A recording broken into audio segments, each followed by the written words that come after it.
With guns now the number one cause of death among children in the United States, gun violence, the number one cause of death for kids in this country, most Washington lawmakers are opposed to additional federal gun legislation, so the battle to protect America's kids is falling to the states. In North Carolina, the situation is especially dire. According to a report released this year, children are 51% more likely to die of gun violence in North Carolina than they are in the rest of the country.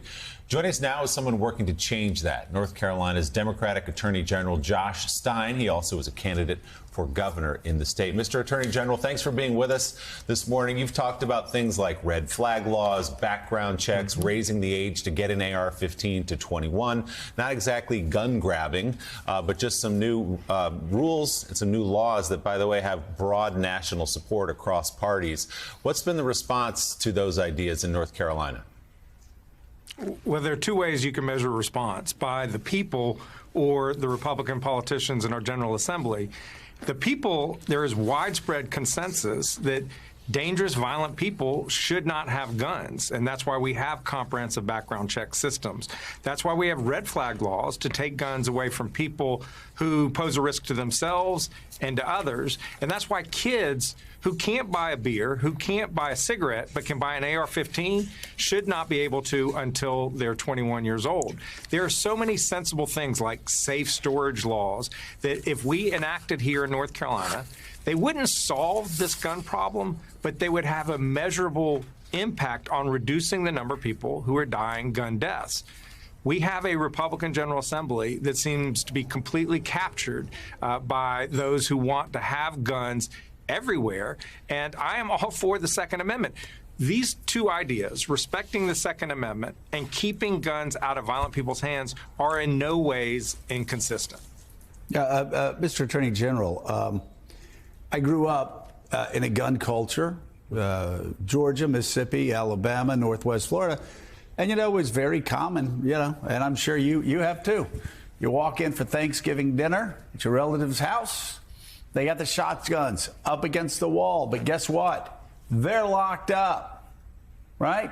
They got handguns. They're locked up. I could go someplace, probably have 10, 12 guns in that house between hunting rifles and pistols, whatever else.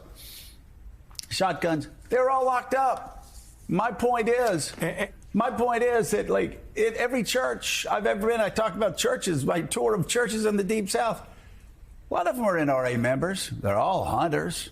Not one of them I met in 60 years have said, I need an AR-15, and nobody can tell me that I can't leave my shotgun laying around on a table if I don't want to. I say all this to say these legislators that are fighting red flag laws, that are fighting safe stores, that are fighting all of these things, they are so radically out of touch, even with gun owners in Northwest Florida, gun owners in North Carolina, gun owners and hunters across America. I agree, Joe. Yesterday, we held a forum in Charlotte on the youth mental health crisis, which is real. It's incredibly painful to see what our young people are going through. And the keynote speaker was a dad who talked about his son who was experiencing an intense depressive moment. He was at his lowest of the low, and he went to his dad's gun safe to try to get a shotgun to blow his head off. Thank God he could not get into that safe, and that young man, William, is alive today. And it's only because that father had safely stored his weapon. We must have safe storage because too many kids are getting their hands on guns, and terrible things are happening as a result. So, Mr. Attorney General, obviously we're talking about guns, but it's also these guns are fueled sometimes by hate.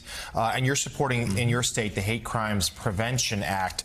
Tell us a little bit about what's in it, and also that it can't get to the floor for a vote because it's not being supported by Republicans in your state. Yeah. What we have seen is that hate speech can lead to hate crimes.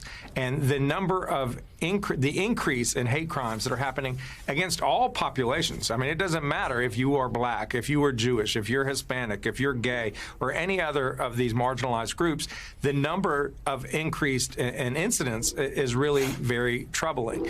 Senator Jay Chowdhury has introduced for 4 sessions in a row hate crimes law that would strengthen enforcement raise the penalties. It would expand the groups, the people who are protected by this law. And importantly, it would increase the reporting requirements by local law enforcement so we have a full sense of the scope of the problem here in North Carolina, because right now we simply just don't know.